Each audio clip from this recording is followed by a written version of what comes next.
Hello, everybody. Hello. Thank you so much. Everybody, please have a seat. Welcome to the White House. The executive order I'll sign in a few minutes is one that's good for workers, it's good for responsible employers, and it's good for the middle class. And that explains the folks who are standing up on stage with me, including Secretary of Labor, Tom Perez, who's done a great job on this.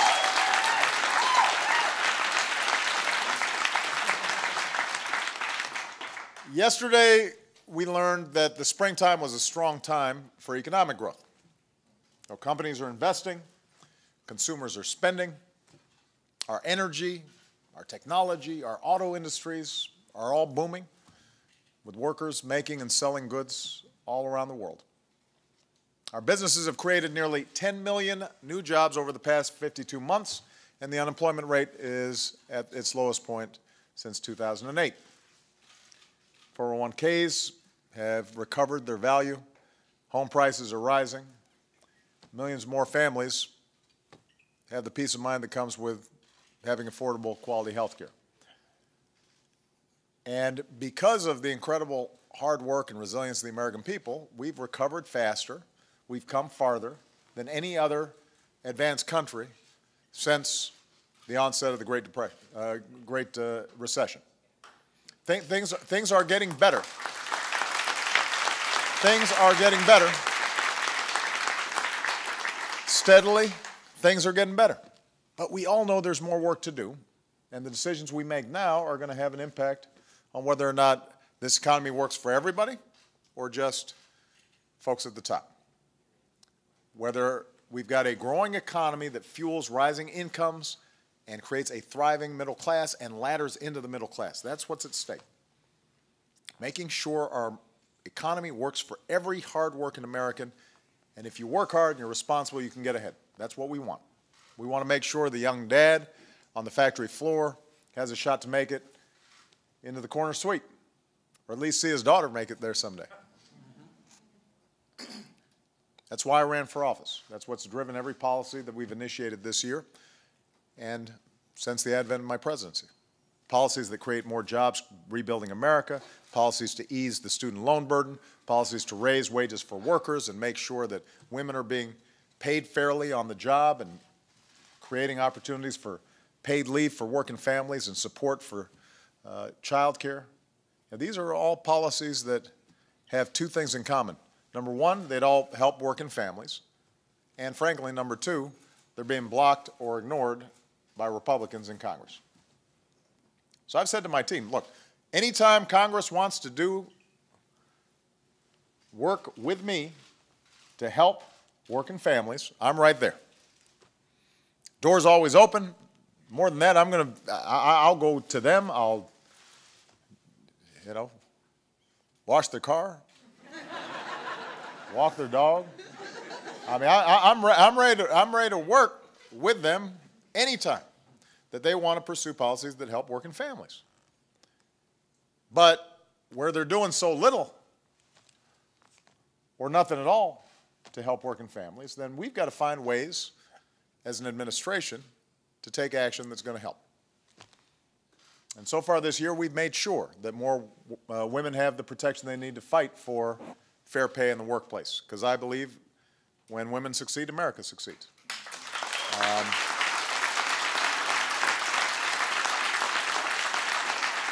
We've acted to give millions of Americans the chance to cap their student loan payments at 10% of their income. I don't want us young people to be so saddled with debt that they can't get started in life.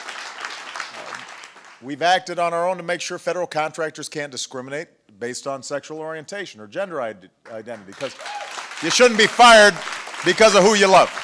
If you're doing the job, you should be treated fairly and judged on your own merits. We acted to require federal contractors to pay their workers a fair wage of $10.10 an hour.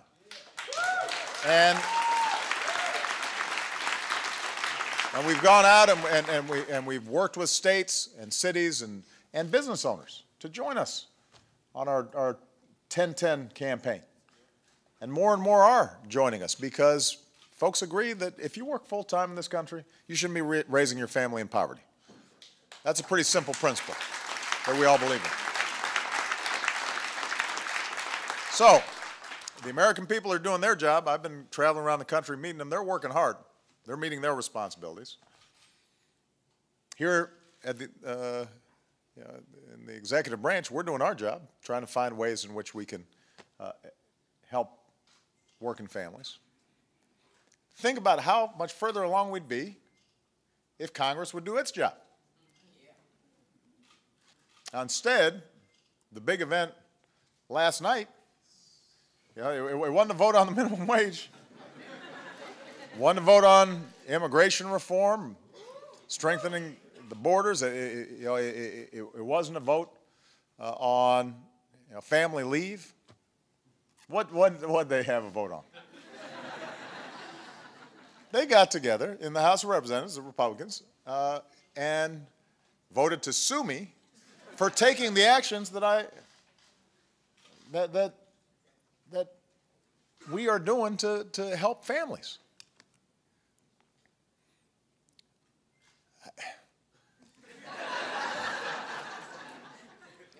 One of the main objections that's the basis of this suit is us making a temporary modification to the health care law that they said needed to be modified.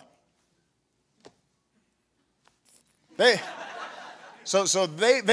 criticized a provision. We modify it to make it easier for business to transition, and that's the basis for their suit. Now, you could say that, all right, this is a harmless political stunt, except it wastes America's time. You guys are all paying for it as taxpayers. It's not very productive. But it's not going to stop me from doing what I think needs to be done in order to help families all across this country. So we got too much work to do.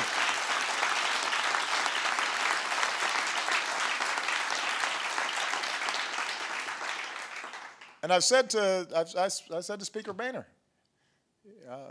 tell your caucus the best way to avoid me acting on my own is work with me to actually do something. Then you don't have to worry about it. We're not going to stop, and if they're not going to lift a finger to help working Americans, then I'm going to work twice as hard to help working Americans. They can join me if they want. I hope they do. But at least they should stop standing in the way of America's success. We got too much to do. So, today I'm taking another action, one that protects workers and taxpayers alike. Every year, our government signs contracts with private companies for everything from fighter jets to flapjacks, computers to pencils. And we expect our tax dollars to be spent wisely on these contracts, to get what we pay for on time, on budget. And when companies that receive federal contracts employ about 28 million Americans, about 1 in 5 workers in America work for a company that has a federal contract, we also expect that our tax dollars are being used to ensure that these jobs are good jobs. Our tax dollars shouldn't go to companies that violate workplace laws. They shouldn't go to companies that violate worker rights. If a company is going to receive taxpayer money, it should have safe workplaces. It should pay its workers the wages they've earned. It should provide the medical leave workers are entitled to. It should not discriminate against workers.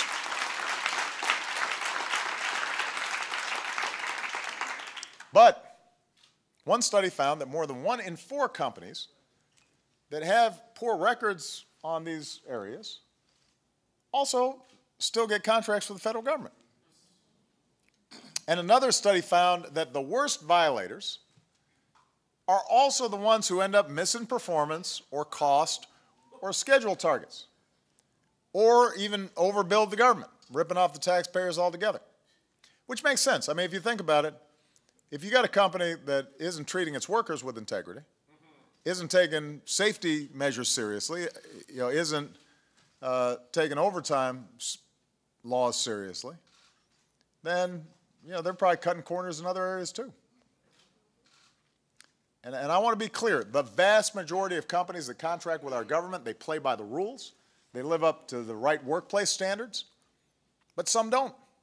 And I don't want those who don't to be getting a contract and getting a competitive advantage over the folks who are doing the right thing. Right? That's not fair.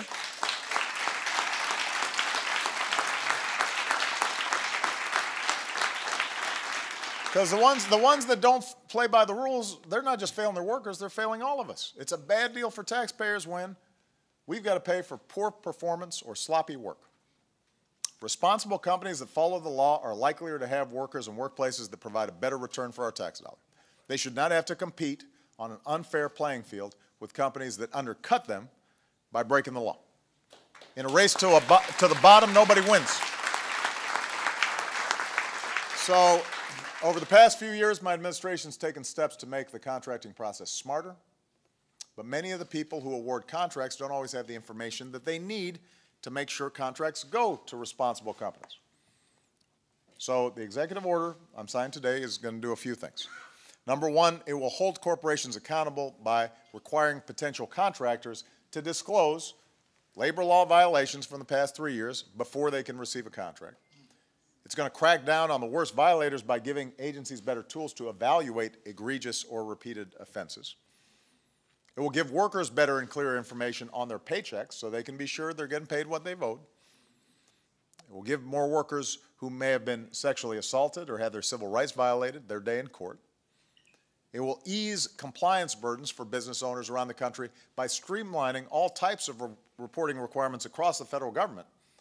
So this is a first step in a series of actions to make it easier for companies, including small businesses, to do business with the government.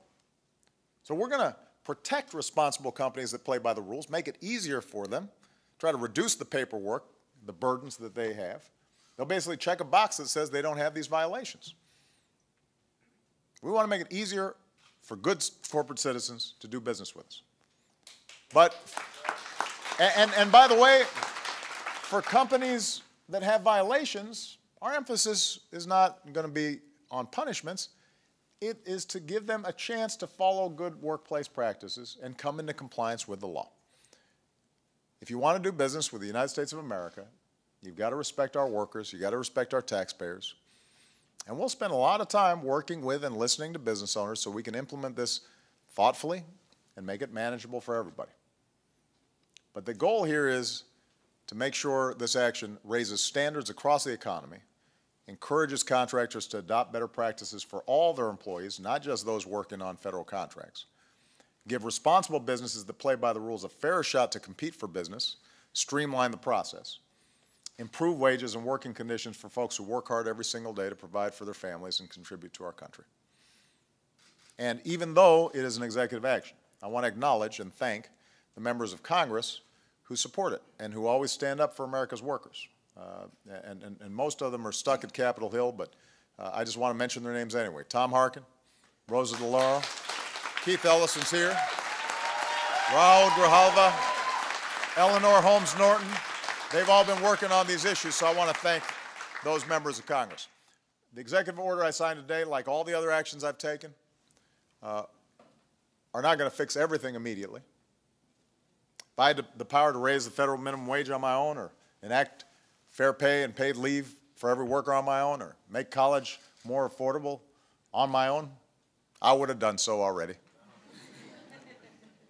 If I could do all that, you know, I would have gotten everything done like my first 2 years. Because these policies make sense. But even though I can't do all of it, that shouldn't stop us from doing what we can. That's what these policies will do. And I'm going to keep on not just working with Democrats, but also reach out to Republicans to get things moving faster for the middle class. We can do a lot more. We need a Congress that's willing to get things done. We don't have that right now. In the meantime, I'm going to do whatever I can, wherever I can, whenever I can, to keep this country's promise alive for more and more of the American people. So thank you all. We're going to just keep on at this thing, chipping away. And I'm confident that when we look back, we'll see that these kinds of executive actions build some of the momentum and give people the confidence and the hope that ultimately leads to broad-based changes that we need to make sure that this economy works for everybody. All right? Thank you so much. I'm going to sign this executive order.